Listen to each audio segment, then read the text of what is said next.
सो आप नेदरलैंड्स यहाँ ट्रैवलिंग के लिए आए हैं? नहीं, मैं यहाँ पे 3 साल से रहता हूँ। मैं 2023 में यहाँ पे मूव हुआ था अपने पार्टनर के साथ और तब से मैं यहाँ पर हूँ। तो आप सिर्फ नेदरलैंड्स आए हैं अभी या फिर कोई और भी कंट्रीज आप देख चुके हैं? मैं यूरोप में काफ़ी कंट्रीज़ में घूम चुका हूँ। मैं इससे पहले पेरिस में रहता था और अभी 3 साल से यहाँ रह रहा हूँ। तो आपको नेदरलैंड्स कैसा लगा? आप रैंक कहाँ करना चाहेंगे नेदरलैंड्स को? I love it. It's one of the best. It's, I think, most free, and you can get everything: nature, city vibe, freedom. You can see people doing different things, and culturally also it's beautiful. So I think I love this city. Yeah. So what is the one thing that you love the most here in Netherlands and the one thing that you hate? Just hate. Um I start with hate. I think sometime in summers get too touristy, especially Amsterdam. Oh. That's the only thing that I hate, and the rain. It gets rainy anytime, so and I'm not carrying my umbrella, so it's really bad. But what I love the most is the feeling of freedom that one can get once they are here. Yeah. उससे अच्छा I think मुझे that's the best expression that you feel free and it's beautiful. Okay. So आपने बताया आप यहाँ पे Netherlands में काफ़ी टाइम से हैं. हाँ जी. तो आप इंडिया से हैं ओरिजिनली. तो अगर आपकी कोई इंडियन फैमिली या कोई भी इंडियन यहाँ आना चाहेगा तो आप उन्हें क्या एडवाइस देंगे? Luckily, my sister, she's visiting me for the first time and it's her first day. I think अगर आप यहाँ पे आ रहे हैं, ट्रैवल कर रहे हैं तो सिर्फ टूरिस्टी चीज़ें ना करें, थोड़ी सी अपनी रिसर्च करें. लोकल एक्सपीरियंस को ज़्यादा आई वुड से कि ऐसी ऑफ बीट जगहें जाएं और वो एक्सप्लोर करें जो कि आपको real essence of Dutch culture and heritage को एक्सप्लोर करने का मौका देंगे. Cities like Delft, Haarlem, these are the cities that you should explore more rather than spending time in Amsterdam. And Amsterdam is like a big city to explore any day. Yeah. But yeah, that's a good thing to do. Okay. So one thing आपने कहा आप यहाँ पे काफ़ी time से हैं and आप यहाँ पे 3 साल काफ़ी नहीं है. 3 साल काफ़ी नहीं है?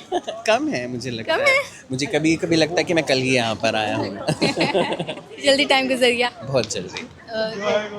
सो कोई ऐसा मोटिवेशन, कोई फॉर एग्जांपल इंडियन को यहाँ पे आना चाह रहा है, कोई हमारी पाकिस्तानी फैमिली यहाँ पे आना चाह रही है बट उनको यहाँ पे बहुत सारी ऐसी डिफ़िकल्टीज़ हैं आपको पता है, जैसे कि हाउस प्रॉब्लम है, यहाँ पे जॉब प्रॉब्लम्स हैं, बहुत सारी प्रॉब्लम्स हैं, तो आप उनको कोई मोटिवेशन देना चाहेंगे? आई थिंक मोटिवेशन वाइज सबसे बड़ा मैं ये कहूँगा कि this country is very welcoming for everyone from whatever race or wherever the part of the world आप आ रहे हो. और अगर आप अपनी लैंग्वेज पे थोड़ा सा काम करेंगे so I think that's the best thing to blend and it's a good blend that India और पाकिस्तान की जगहों के लिए कि घर से भी ज़्यादा दूर नहीं है और यहाँ पे भी आप अपनी खुद की कम्युनिटी बहुत इजीली बना सकते हैं क्योंकि जी बहुत सारे मैं ऐसी रोड पे चल रही थी और मुझे आप मिल गए. आप मिल के देखिए तो बहुत ऐसी कम्युनिटीज़ हैं जहाँ पे आप इजीली ब्लेंड हो सकते हैं. आप अपने लोगों को भी मिल सकते हैं एंड ऑल्सो कल्चरली आप और एक्सप्लोर कर सकते हैं. Thank you so much for the interview. मुझे Thank you बहुत so अच्छा much. लगा आपसे ऐसे बात करके. It is nice meeting you and I am glad that you guys enjoy the time that you're here. Yeah, and I hope your sister enjoys here as well. I think she will. Thank you. Bye bye. Have a good trip. सबसे पहले आपका नाम क्या है? मेरा नाम जयंत है. Okay. और आप यहाँ पे परमानेंटली रहने आए हैं या फिर आप टूरिज्म के लिए आए हैं? मैं यहाँ पे पढ़ता हूँ. यहाँ पे मैं 2 साल से हूँ. ओके. तो आप डायरेक्टली इंडिया से आए थे, आप बीच में कोई और कंट्रीज में भी? मैं डायरेक्टली इंडिया से आया था. Okay. तो आपको कोई डिफ़िकल्टीज देखने मिली जब आप यहाँ पे आ रहे थे?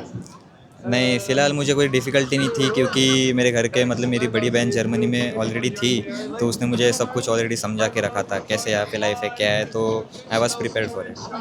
तो आपको यहाँ की स्टडीज़ कैसी लगी, like comparison to Indian schools and Indian studies? यहाँ पे क्वालिटी बहुत अच्छी है पढ़ाई की क्योंकि यहाँ पे प्रैक्टिकल बेस्ड है. तो यहाँ पे फ़िलहाल मैं अभी वागनिगन में हूँ तो ये रिसर्च यूनिवर्सिटी है. तो यहाँ पे जो भी रिसर्च यहाँ पे प्रोफेसर जो करते हैं तो वही तुमको पढ़ाया जाता है. ऐसा नहीं है कि 10 साल पुराना कुछ पढ़ाएंगे जो काम में नहीं आएगा वो नहीं पढ़ाते. तो मुझे ये बहुत अच्छा लगता है कि तुम अप टू डेट रहते हो तुम्हारे फील्ड के साथ और तुम उसका यूज़ केस आगे जाके तुम बिज़नेस करोगे या पढ़ोगे तो काम में आएगा. तो ये अलग लगा. तो आपने कहा आप यहाँ पे 2 साल से हैं, तो कौन सी ऐसी चीज़ें जो आपको नेदरलैंड्स में बहुत अच्छी लगती है और जो बहुत अच्छी नहीं लगती? मुझे फ़िलहाल यहाँ का वर्क कल्चर बहुत अच्छा लगता है क्योंकि यहाँ पे आपको क्वालिटी पे फोकस करते हैं. आपको यहाँ पे हार्ड वर्किंग पे कभी भी फ़ायदा नहीं मिलेगा. उनका कहना यही है आप 8 से 5 काम करो, जो काम दिया है वो ख़त्म करो. वो कितने दिन में करोगे तुम्हारे ऊपर है, जल्दी करोगे तो बहुत अच्छा है. और जो मुझे पसंद नहीं है वो है यहाँ का वेदर क्योंकि यहाँ पे आपको 2 महीना ही सूरज देखने मिलता है, बाकी टाइम पे यहाँ पे ठंडी हवा है, फिर बारिश, तो ऐसा डिप्रेशन जैसा वेदर रहता है, तो यू कांट एक्चुअली फोकस। तो ये ऑनेस्ट रियलिटी है नेदरलैंड्स की। अच्छा, हमें यहाँ पे नेदरलैंड्स आए हुए 2 महीने हुए हैं, तो आप हमें क्या एक्सपेक्टेशंस देंगे यहाँ की विंटर्स की, क्योंकि बहुत सारे लोगों ने बोला है यहाँ पे बहुत गंदे विंटर होते हैं। और ये सच बोला है आपको, जिसने भी बोला है यहाँ के विंटर्स बहुत हार्श है। मैं तो आपको सजेस्ट करूँगा एक अच्छा जैकेट ले लो, जो भी रेन और स्नो दोनों वाला है। स्नो आपको यूजुअली जनवरी में देखने मिलेगी, बट बारिश तो ऑब्वियसली 8-9 महीना रहेगा ही रहेगा। तो आप प्रिपेयर्ड हो जाओ कि ठंड ना लगे, बीमार ना पड़ो, तो बस जैकेट पहन के कहीं पर भी निकल जाओ बस। तो अभी समर ख़त्म हो गया है बिल्कुल ही। काइंड ऑफ अभी जुलाई आ गया है, तो आप समझ लो कि समर तो ख़त्म हो गया है। नॉर्मली पाकिस्तान इंडिया में जुलाई से तो समर स्टार्ट स्टार्ट मतलब होता है। पीक होता है। तो आपको अभी पता चलेगा यहाँ पे 25 डिग्री के ऊपर जब भी सूरज आता है ना, तो नीदरलैंड्स में उसको समर घोषित कर देते हैं। एंड दे आर लाइक कि छुट्टी ले लो, आज ऑफिस बंद रहेगा। अभी तो हमें कॉलेज से भी ईमेल आ गया था, यहाँ पे लिटरली अभी कुछ दिन पहले ही 30 डिग्री सेल्सियस हो गया था।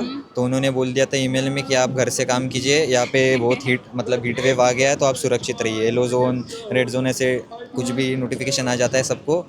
तो ऐसा है, यहाँ पे गर्मी सेम इनको सहन नहीं होती है, अपने लिए तो normal। दैट इज़ ग्रेट कि आप नहीं जाएंगे। सो फॉर एग्जांपल कोई इंडिया या पाकिस्तान से कोई आपकी फैमिली में या कोई भी आना चाहता है यहाँ पे नेदरलैंड्स में, तो आप उन्हें क्या एडवाइस देंगे?